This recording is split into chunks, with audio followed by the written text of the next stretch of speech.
तस्वीरें देखिए, मैं नमस्कार आपको बाद में करूंगा। मैंने इंदिरा गांधी का इमरजेंसी नहीं देखा, लेकिन आज दिल्ली में जो था वो उससे कुछ कम नहीं था। मैंने मंडल कमीशन के खिलाफ हुआ प्रदर्शन नहीं देखा, लेकिन आज जो था उससे कम कुछ भी नहीं था।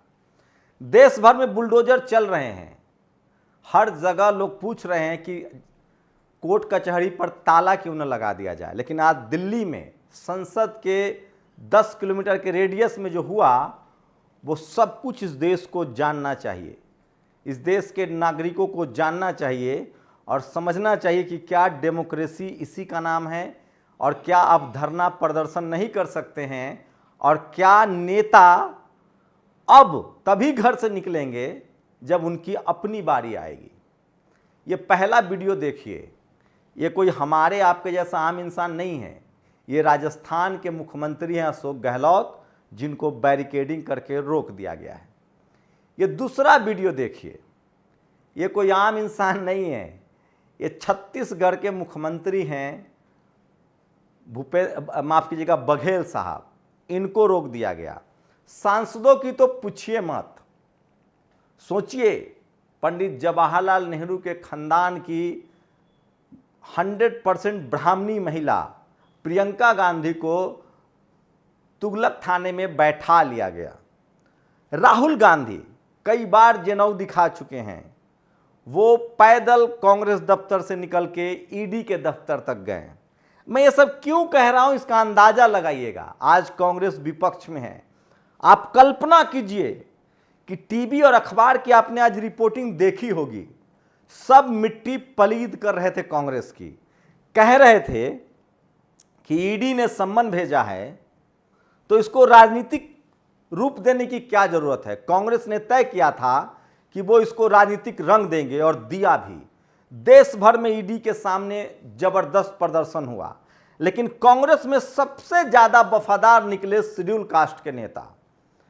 ये वीडियो देख लीजिए, ये वीडियो है डॉक्टर उदित राज का, जिनको घसीट के ले जाया जा रहा है। ये दूसरा वीडियो देखिए, ये के वेणुगोपाल हैं, जनरल सेक्रेटरी हैं, मेंबर ऑफ पार्लियामेंट हैं, शेड्यूल कास्ट से आते हैं, इनको घसीट के ले जाया जा रहा है। इसके बाद ईमानदार निकले मुस्लिम नेता, ये देखिए इमरान प्रताप गढ़ी है, इनको गिरफ्तार किया गया। जाट नेता, ये देखिए हरियाणा से मेंबर ऑफ पार्लियामेंट हैं, इनके पिता मुख्यमंत्री रह चुके हैं, इनको किस तरह से रोक दिया गया। तो कोई ऐसा नहीं था जिसको आज बीजेपी की केंद्र सरकार ने, मोदी जी की सरकार ने और गृह मंत्री अमित शाह की पुलिस ने नहीं रोका होगा। आम कार्यकर्ताओं का तो पूछिए मत। यूथ कांग्रेस के ओबीसी कैटेगरी से आते हैं श्रीनिवास, उसका वीडियो देखिए, किस तरह से उनको सड़क पर घसीट लिया गया। अब आप कल्पना कीजिए, आपने टीवी और अखबार भी देखा होगा, किस तरह की निगेटिव रिपोर्टिंग हुई है। यह बात सच है कि काश सारी पॉलिटिकल पार्टियों के नेता जनता के मुद्दों पर, जब कोई शेड्यूल कास्ट मारा जाता है, जब कोई मुसलमान मारा जाता है, जब कोई पिछड़ा मारा जाता है, सोचिए जब लालू यादव को जेल में बंद किया गया, जब मायावती पर सीबीआई छोड़ा गया, जब शिबू सोरेन को जेल में डाला गया था, तमाम एससी एसटी ओबीसी माइनॉरिटी के नेताओं को कैसे बदनाम किया जाता होगा, आप कल्पना कर सकते हैं। जब 60 साल राज करने वाली कांग्रेस कह रही है कि ईडी का दुरुपयोग हो रहा है, इनकम टैक्स का दुरुपयोग हो रहा है, तो इस देश में कभी भी कोई शेड्यूल कास्ट का प्रधानमंत्री नहीं हुआ, एससी एसटी ओबीसी माइनॉरिटी की लीडरशिप वाला कोई प्रधानमंत्री नहीं हुआ। एक ओबीसी प्रधानमंत्री देवगौड़ा हुए, लेकिन वो भी जनता दल की सरकार थी। अब सोचिए कि इन लोगों के साथ क्या हुआ होगा, और इसी से अंदाजा लगाइए कि इस देश में एससी एसटी ओबीसी माइनॉरिटी के कर्मचारियों के साथ क्या होता है, किस तरह के आरोप फैब्रिकेट किए जाते होंगे, किस तरह उनको जेल में डाल दिया जाता होगा। जस्टिस कर्णन भूले तो नहीं है, रोहित वेमुला के साथ क्या होता होगा। आप कल्पना कर सकते हैं, जब कांग्रेस के ब्राह्मण नेता राहुल गांधी जब कह रहे हैं कि ईडी का दुरुपयोग हो रहा है, तो क्या मायावती झूठ बोल रही थी? क्या लालू यादव के साथ गलती नहीं हुई होगी? तो सोचिए इस देश में किस तरह से टीवी और अखबार ने आपके ही नेताओं को आपकी नज़रों में बदनाम कर दिया गया है। अखिलेश यादव टोटी चोर हैं, मायावती पैसों की रानी हैं, लालू यादव बेवकूफ़ हैं, इस तरह के तमगे गढ़े गए। और वही मीडिया आज जब कांग्रेस के दौर में सब हो रहा था, बीजेपी के दौर में वही मीडिया राहुल गांधी, प्रियंका गांधी, सोनिया गांधी की मिट्टी पलीद कर रही है। तो सोचिए, जो मीडिया 60 साल राज करने वाली कांग्रेस के साथ नहीं है, वो SC ST OBC माइनॉरिटी के नेताओं के साथ क्या खड़ा होगा, मुसलमानों के साथ क्या खड़ा होगा। अब सबसे चिंताजनक बात है कि जिस तरह से मुसलमानों का घर ढाया गया है, अखिलेश यादव जो हैं वो क्या कर रहे हैं, कविता कर रहे हैं। निधि रतन ने सही लिखा है, उनको रिप्लाई किया है कि अखिलेश जी कविता छोड़िए, शायरी छोड़िए, सड़कों पर कब आएंगे। मायावती जी ने clear back to back 3 tweet किए हैं। उन्होंने कहा है कि गिरफ्तारी नवीन जिंदल और नुपुर शर्मा की होनी चाहिए थी, जिनकी वजह से पूरी दुनिया में भारत का नाम खराब हुआ, लेकिन उन पर कार्रवाई न करके आप मुसलमानों का घर ढा रहे हैं। ये बहुत बड़ा अपराध है। कांग्रेस देर सवेर सड़कों पर निकली, लेकिन तब जब अपने नेता पर बारी आई। सवाल है कि क्या तेजस्वी यादव, अखिलेश यादव, तमाम विपक्ष इंतजार कर रहा है कि जब उनकी बारी आएगी तभी वो घर से निकलेंगे? क्या जनता के लिए नेता घर से नहीं निकलेंगे? डेमोक्रेसी में क्या होता है? डेमोक्रेसी में जनता के मुद्दों पर घर से निकलना पड़ता है। मुझे लगता है कि नेता इस तरह की स्थिति में फंसे हुए हैं कि वो अपने मुद्दे पर भी ना निकले। इस मामले में बीजेपी का मैं कदरदान हूं, बहुत बड़ा फैन हूं। जहां भी बीजेपी अपोजिशन में है, छोटे छोटे मुद्दे पर राजनीति करती है, छोटे छोटे मुद्दे पर धरना प्रदर्शन करती है। मैं तो कह रहा हूं कि बीजेपी से बढ़िया कोई अपोजिशन नहीं है इस देश में, जहां वो सत्ता में नहीं है, और बीजेपी से खराब कोई दल नहीं है जहां वो सत्ता में है। डेमोक्रेसी में पुलिस का इस्तेमाल इतना नहीं होना चाहिए जिस तरह के छावनी में तब्दील कर दिया गया।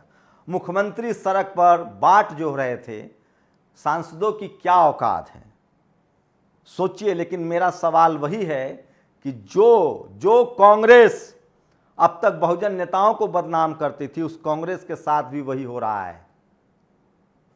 तो आप सोचिए कि क्या होता होगा, राजनीति में क्या होता है। लेकिन सबसे बड़ा इस देश की मीडिया गुनाहगार है, जो मुद्दों के साथ नहीं है, जो पार्टियों के साथ है, सरकारों के साथ है। और सोचिए, SC ST OBC माइनॉरिटी के साथ तो मीडिया भी नहीं है। सोचिए, कल मुझे जेल में डाल दिया जाए, रतनलाल जी को जेल में डाल दिया गया, आपको सिर्फ आपका समाज, उसकी यूनिटी बचा सकती है। ये बात एकदम गांठ बांध लीजिए। और इसीलिए मैं कहता हूं, इमरान प्रतापगढ़ी ने ट्वीट किया है, क्यों डराते हो जिंदा को, दीवार से भी खाइफ नहीं दरख्तेदार से है। चलिए, ये भी कविता पाठ कर रहे हैं। और सोचिए आप किस तरह से दीपक शर्मा ने एक ट्वीट किया है कि कुछ समय पहले अमेरिका में 13 से 14% ब्लैक लोग हैं। एक ब्लैक की हत्या हुई थी, कैसे पुलिस वालों ने घुटने पर आके माफ़ी मांगा था। आज मुसलमानों के साथ किस तरह से व्यवहार हो रहा है। तो ये तमाम तस्वीरें जो हैं, जो आप देख सकते हैं, ये बता रहा है कि किस तरह की स्थिति है देश में, किस तरह के हालात हैं, और किस तरह से इस देश में सब कुछ दांव पर लगा हुआ है।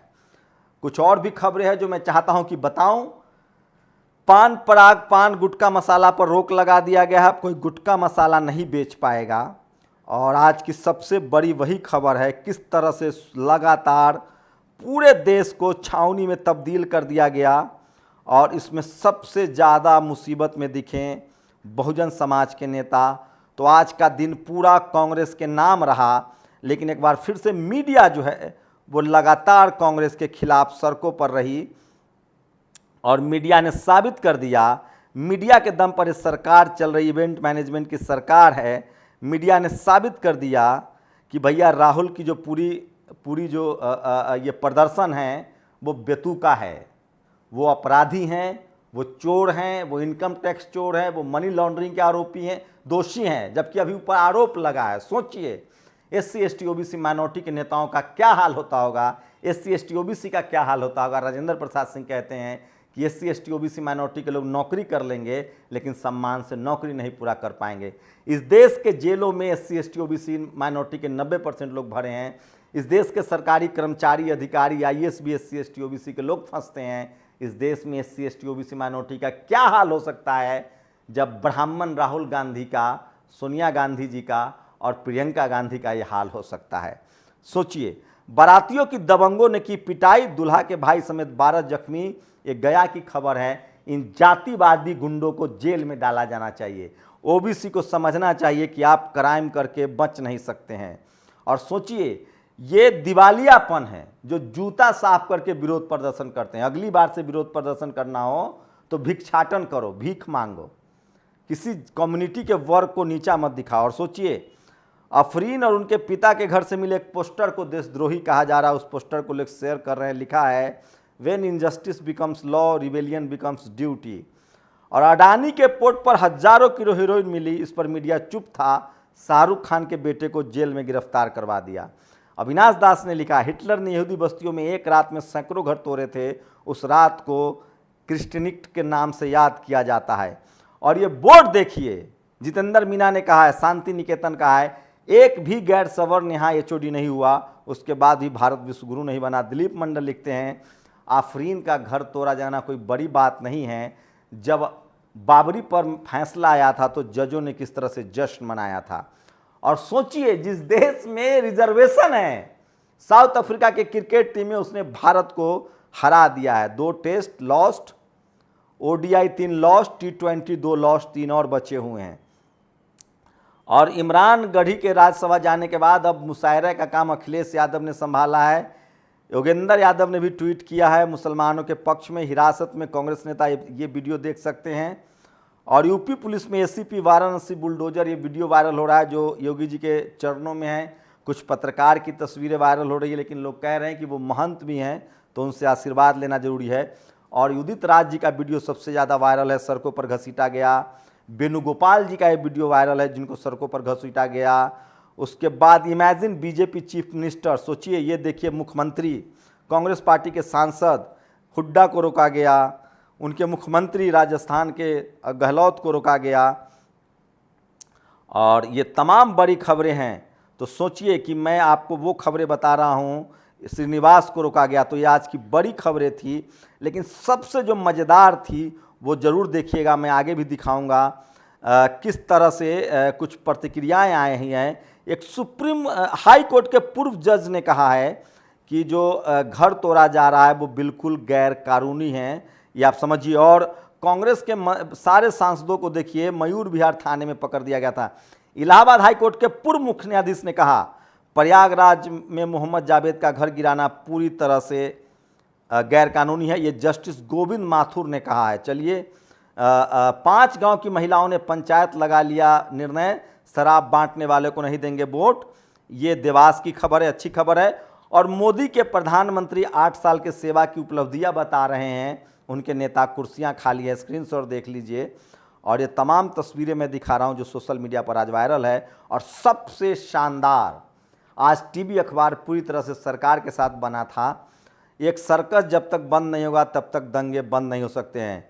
ये एक तरफ 4 मुसलमान हैं, दूसरी तरफ 4 सरकारी मुसलमान हैं। लोग मुसलमान कह रहे हैं कि एक तरफ जो मुसलमान हैं वो 5000 मुसलमान हैं और दूसरे तरफ जो हैं 4 सरकारी मुसलमान हैं जो टीवी पैनल पर जाते हैं।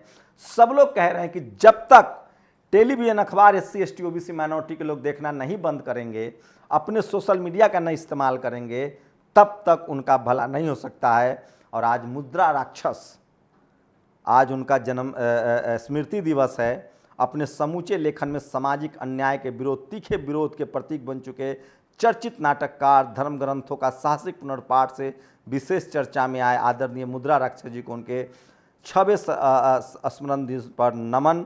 और शानदार चित्रकार थे, शानदार कहानीकार थे, जिनको आज शानदार तरीके से राजेंद्र प्रसाद सिंह ने याद किया है। मैं चाहता हूं कि उनकी लाइन आपको एक ज़रूर सुनाऊं। कुछ लोग लिख रहे हैं कल गांधी की मूर्ति को ढाया था, आज मकान ढाया, कल आरक्षण ढाएगा, परसों बाबा साहब का संविधान ढाएगा। बाबा साहब की मूर्तियां तो तोड़ी जा रही है। HP और रिलायंस के पंपों में डीजल नहीं, बाकी सब ठीक है। नीलोत्पल शुक्ला। और सुभाष चंद्र गुप्ता उर्फ मुद्रा राक्षस को आज पूरा देश याद कर रहा है। उन्होंने दलित रत्न की खुद उपाधि ली थी।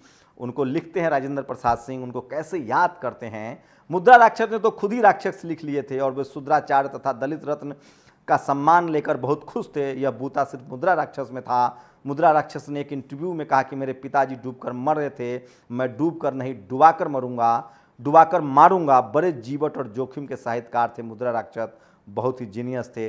फूले पेरियार अम्बेडकर को मानने वाले हमेशा डेमोक्रेटिक होते हैं। तो आप कल्पना कीजिए कि जो आज कांग्रेस के नेताओं के साथ हुआ, SC ST OBC माइनॉरिटी के नेताओं के साथ क्या नहीं हो सकता है। इसलिए मैं कह रहा हूं कि media, judiciary, bureaucracy, college, university और बिजनेस में जब तक भागीदारी नहीं होगी, डाइवर्सिटी नहीं होगी, इस देश के 85% लोग 2M दर्जे के नागरिक में तब्दील कर दिए जाएंगे। भागीदारी बहुत ज़रूरी है। ये पूरी खबर कैसी लगी? क्या ये ज़रूरी खबरें थे कि नहीं?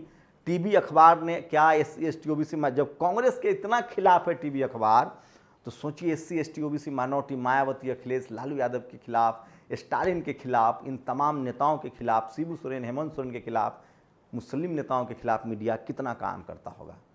वो रिपोर्ट नहीं करता है, वो एक मैंडेट बनाता है। शुक्रिया।